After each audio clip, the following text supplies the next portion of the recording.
32 জন। এখন আমরা উমানন্দ টেম্পল দেখতে যাচ্ছি। এই ব্রহ্মপুত্র নদী পার করে যেতে হবে, করে যেতে হবে উমা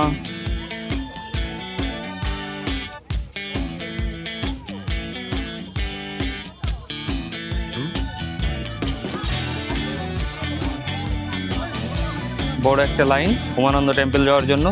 জানি না কি আছে, গিয়ে দেখতে হবে। আর লাইনটা বেশ বড় সড়ো।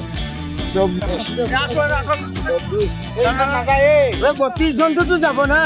25, 26, 27, 28, 29, 30, আরেকজন আরেকজন দুজন আগে গেছে না। হ্যাঁ, এবার ছাড়ো।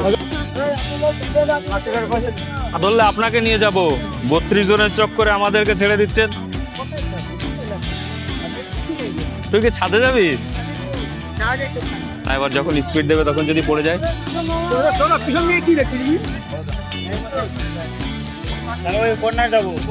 আমি এই টিকেটটা রাখো, এটা 32 জনের টিকেটটা ভালো করে আবার আসার সময় দেখাবে। হ্যাঁ, এই 32 জনের টিকেট, এটা আবার আসার সময় লাগবে।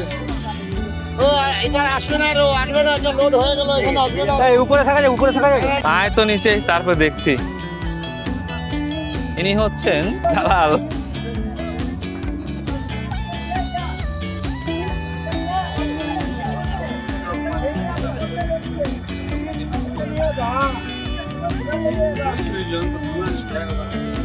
ও বাবা, ভয়ানক অবস্থা।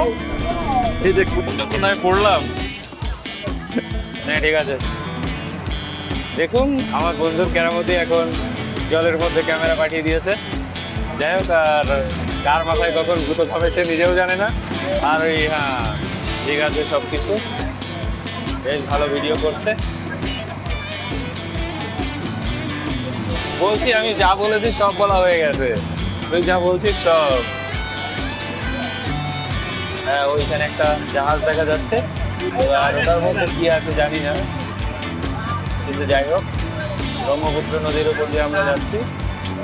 একটা, এটা কি বলে, ট্রলার? হ্যাঁ, তাহলে এটা ট্রলার বলে? ঠিক আছে, ট্রলারে করে যাচ্ছি। আর আমার বন্ধু বেশ ক্যামেরাটা ধরে থাকলে ঠিকঠাক ধরেনি, হিটার নিয়ে পোজ দিয়ে দাঁড়িয়ে আছে। এটা কি দেখতে আসলাম? জলের মাঝখানে একটা দ্বীপ আছে, সেই দ্বীপের মাঝে ওপরে একটা মন্দির আছে, নাম উমানন্দ মন্দির। আমরা সেটা দেখতে এসেছি। আর এটা দেখতে আসতে পার হেড 200 লেগেছে। বেশ প্রচুর লোকজনেরই আগমন আছে এখানে।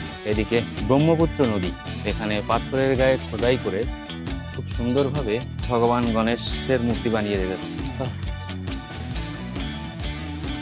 হনুমান মন্দির।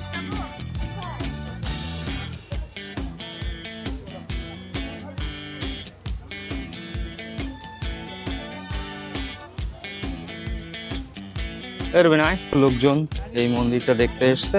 এই জায়গাটাতে ভিড়টা একদম দেখার মতো। একটা দ্বীপের ওপরে মন্দির, আর সেই মন্দিরে পুজো দেওয়ার হিড়িক বা ভগবান দর্শনের হিড়িক লেগেছে, যার জন্য প্রচণ্ড ভিড় জমেছে। যাব না ওপরে, এখান থেকেই ফিরে যাই, এখানেই নিয়ে নিস। এদিকে যাব না দাদা, পড়ে যদি যাই, কারণ কি স্লিপারি আছে মনে হচ্ছে।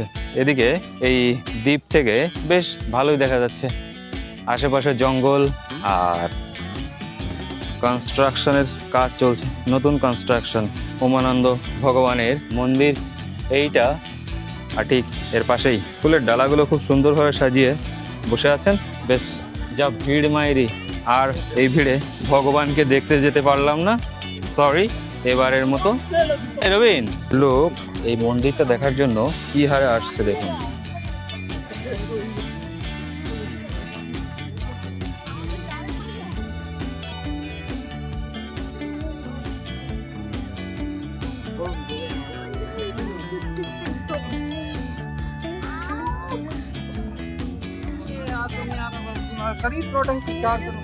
বেশ অসুবিধা হচ্ছে, কারণ ওঠার সময় অনেকটাই কষ্ট হয়েছে, বেশ খানিকটা উঁচু।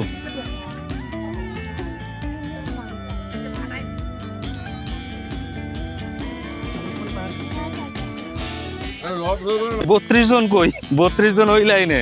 এখানে এই যে এখন ফিরে যাচ্ছি, এরিয়াটা ঘোরা কমপ্লিট। কি ছেড়ে দিয়েছে? পরেরটা যাচ্ছে। রবিন, এখানে চা পাওয়া যাবে।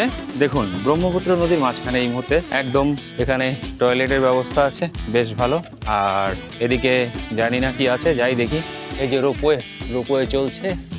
জ্যাকেট পরা লাগেনি, কিন্তু যাওয়ার সময় বাধ্যতামূলক জ্যাকেট পরতে হচ্ছে সবাইকে। এই যে পরিয়ে দিয়েছে, কিন্তু কিছু লোকজন পরেনি, অতএব আমরাও এখন খুলে ফেলতে পারি। যাই হোক, জ্যাকেট পরেছিলাম, এরা আমাদের ভালোর জন্য বলেছে। যদি বাই চান্স কোনো দুর্ঘটনা ঘটে তাহলে হয়তো প্রাণে বেঁচে যেতে পারে। আর এই ভ্রমণে নিয়েছে 200 টাকা পার হেড। আমরা 3 জন আছি, টোটাল 600 টাকা একটা দ্বীপে। যাই হোক, এই দ্বীপটাতে এসেছিলাম, এই যে দ্বীপ। এখন ফিরে যাচ্ছি।